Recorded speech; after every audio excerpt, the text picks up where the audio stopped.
哇！咁快又嚟到新一集啦！今集同大家上馬頭峰啊，聽呢個名就覺得非常之架勢堂啦。今次呢條路線絕對係想挑戰崎嶇路嘅新手一個好機會嚟噶。全長8公里咁上下，去片之前記得嚟個全民 LSSC 啊 ！like 我哋呢條片 ，share 我哋呢條片 ，subscribe 我哋個 channel， 同埋 click 埋我哋個鐘仔啦。Let's go！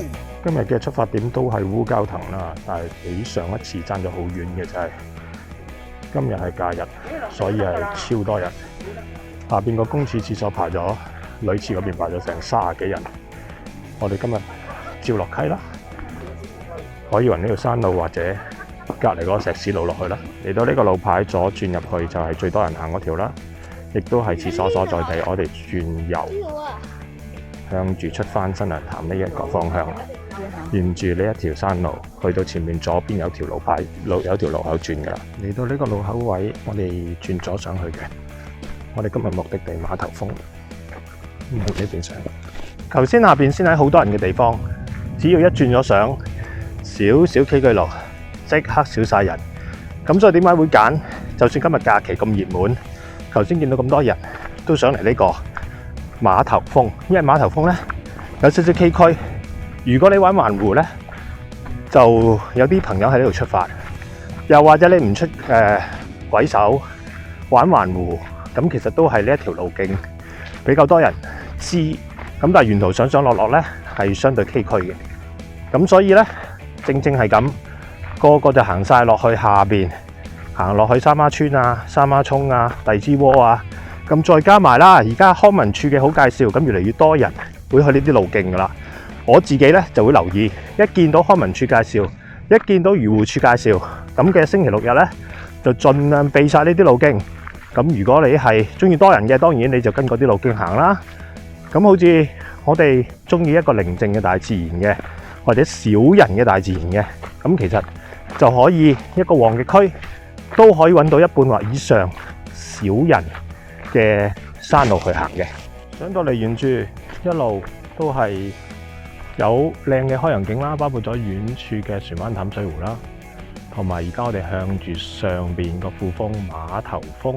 咁我哋係會喺上邊今日主要觀景嘅地方，咁個景觀嚟過好多次，都相當之靚嘅，亦都相對少人啲啦，因為條路比較崎嶇啲啦，同埋好多人唔知道係可以中間 cut 翻轉頭落去嘅。一路向前行，上面嗰個就馬頭峰啦。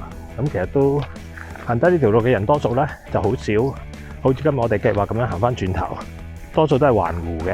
咁但係留意啦，環湖差唔多20公里啦，中間完全冇水補給啦，咁其實上次喺鬼手都介紹過一次噶啦。咁大部分咧都係上上落落崎嶇嘅山路，所以就咁睇距離唔長嘅，但係實際行起上嚟咧都相當之長嘅。咁所以大家要好好計劃，如果係環湖嘅話，嗰度烏蛟騰村啦，一路望過去嘅風景，吊燈籠啦，離遠香港好出名、好靚好靚嘅仁濟堂啦，咁。嚟緊吊燈籠都會拍片噶啦，不過要排下啲計劃先啊。前邊就係295米嘅馬頭峰，咁嚟到呢啲處望下出邊個景，咁點解？明白嗱？呢度寫得好清楚噶啦，鹿湖洞5公里，烏蛟騰呢度馬頭峰，咁望翻出去標高處啦，嚟一個船灣淡水湖啦，馬鞍山啦，一路掃翻過去，嗰邊出鬼手，然後跟住印洲塘同埋吊燈籠。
馬頭峰段路咧，最初有少少崎嶇嘅，所以慢啲就得噶啦。咁當然你配合翻對走地嘅鞋會更加好啦。咁然後一路過去對面赤碼頭，咁個風景都相當之靚嘅，望住成個船灣淡水湖。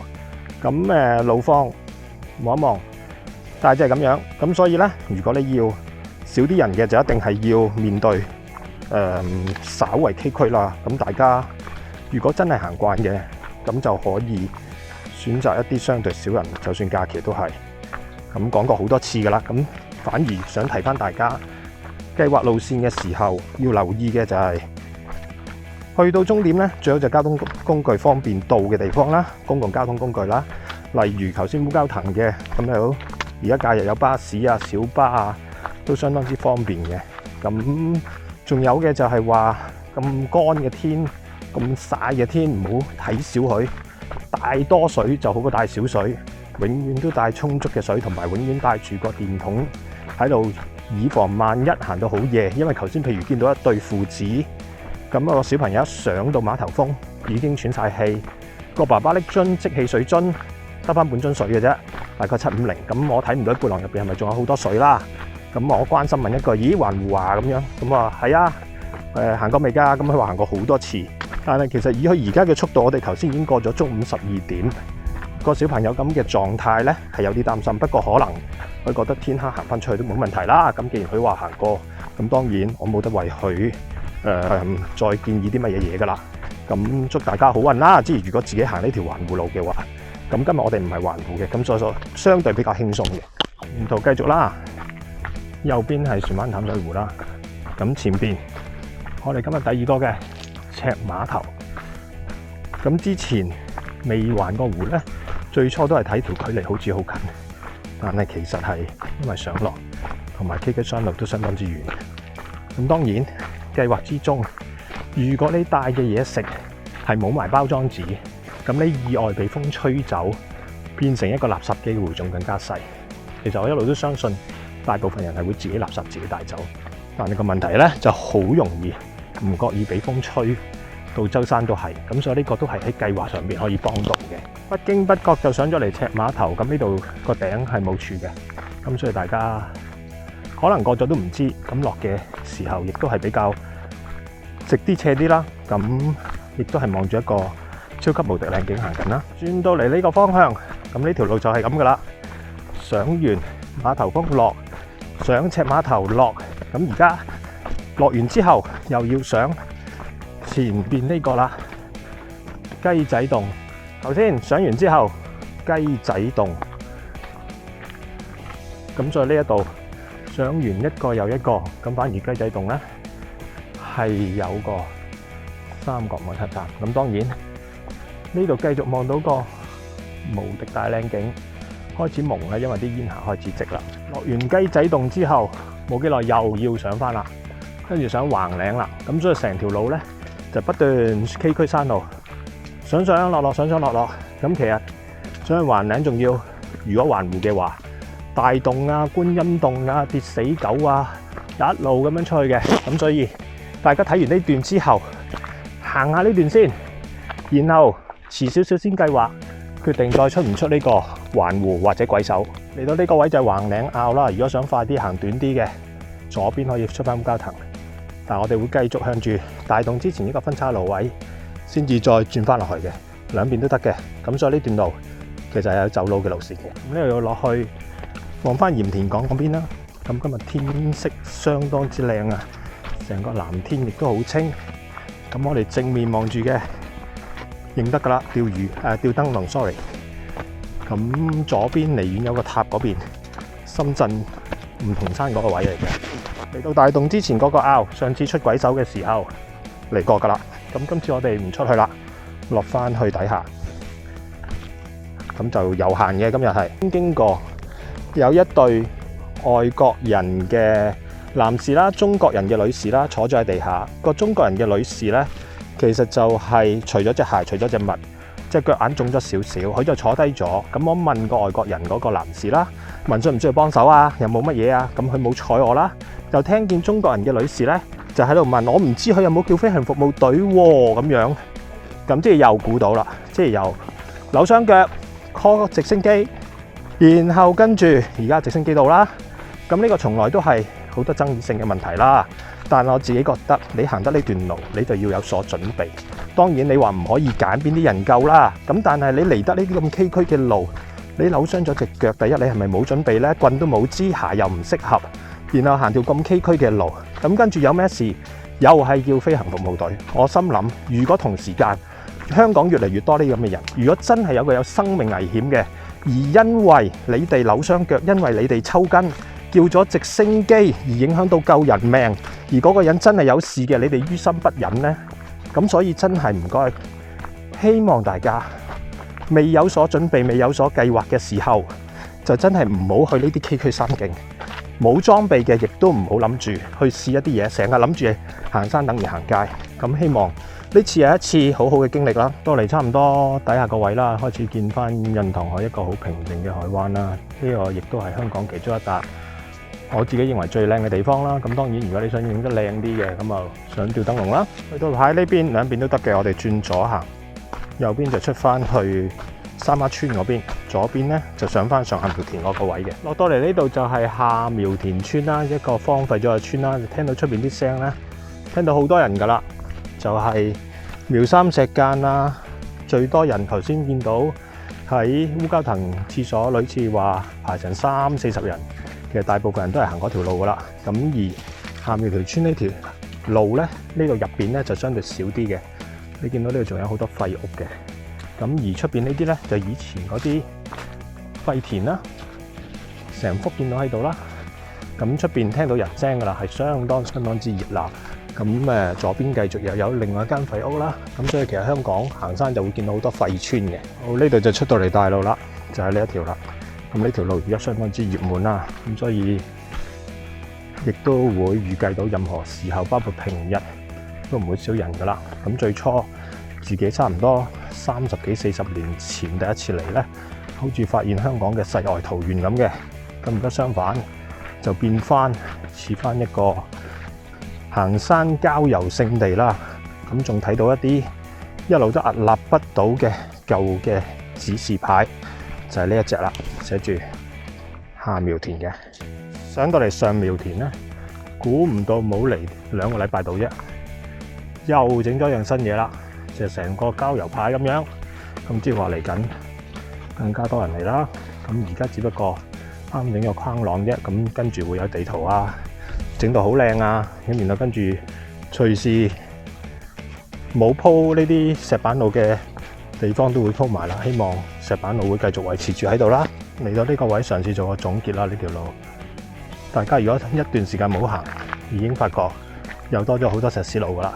以前咧就右邊過嘅，咁當然前邊分岔路口就係轉右就想去三丫村行吊燈籠嗰個方向啦。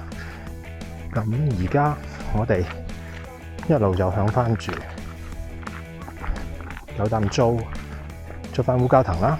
咁今日段路咧其實係頭段，因為崎嶇啲嘅路由烏蛟騰開始上馬頭峰啦，再落，然後再上赤碼頭啦，跟住又落又上雞仔洞啦，又落又上，跟住就係橫嶺坳啦，然後再過大洞之前嘅路口轉翻落嚟呢一條大路。咁呢條大路咧就係盡量假期我都想避，咁但係亦都一樣啦。如果你跟翻去翻去烏蛟騰咧，咁係其實唔可以點樣避嘅。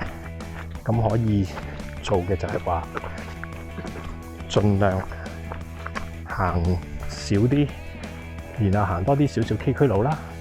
咁今日其中一個最深刻印象就係個直升機救一個扭傷嘅小姐啦。咁呢條路橋啊，都係呢幾年先整嘅啫。咁而救嗰位小姐都講過啦，而家好擔心扭傷，又或者抽筋，又或者好少嘅事，就即刻 call 直升機。聽住佢把聲係好精神。咁呢度希望大家做好計劃，做好循序漸進，行完一啲小嘅崎嶇路，先去行一啲比較長嘅崎嶇路。